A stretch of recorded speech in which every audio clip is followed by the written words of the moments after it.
Hey you guys, I am back with the Remedy series.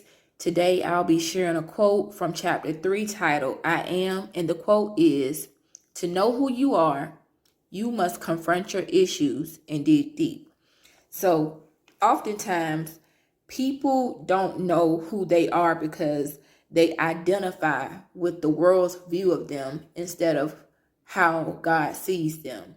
In order to know who you are, you must first know who created you. You must learn about the one that created you. And that's with anything, as far as it comes to creation. If you have a phone that you really don't understand how to use, you got to go to the manual. So that's just like with us.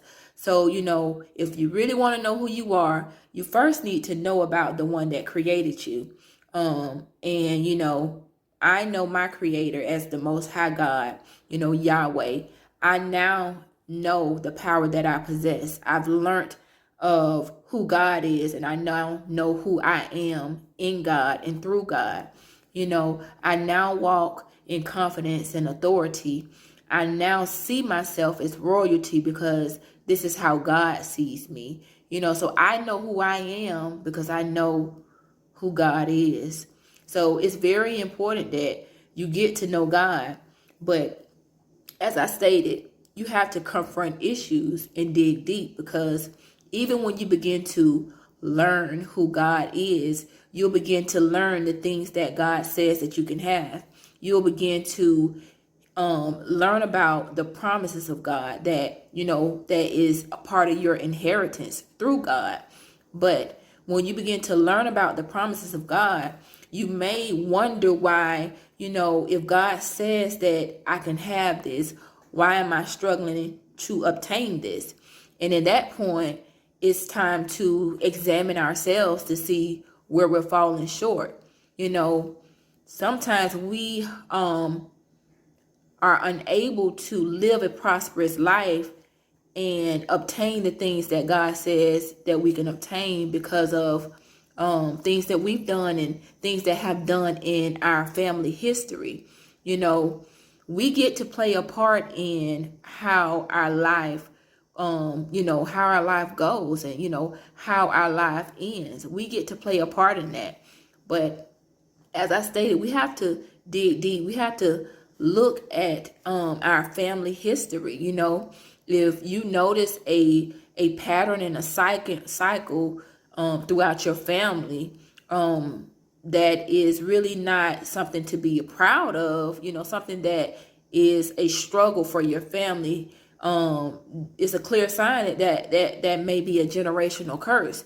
If you have a lot of mental health issues in your family, maybe infidelity, broken family homes, drug abuse, alcohol abuse, adultery. I mean, the list goes on and on. It's a lot of stuff that, we can see that is prevalent throughout our family. And at that point, we should be trying to figure out, what has caused these things, because, truth be told, generational curses are misfortunes and penalties that have been passed down from generation to generation. So this means that because of what somebody else did, or because of what I may do, it will affect my children or my children's children. And what my grandma may have done may have affected me and my child and her child. So, the list goes on and on. So we have to begin to really dig deep and, look at, our lives to see if we're lining up with who God says we are.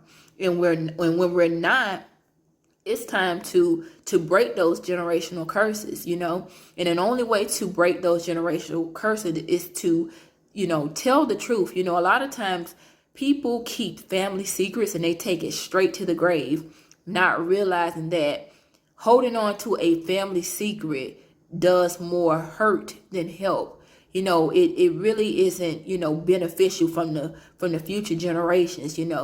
It prevents future generations from living a prosperous life. So we have to begin to have real conversations with our family members.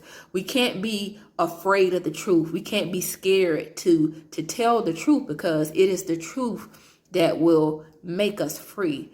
So we have to begin to dig deep. We have to confront these issues so that we can begin to live a prosperous life.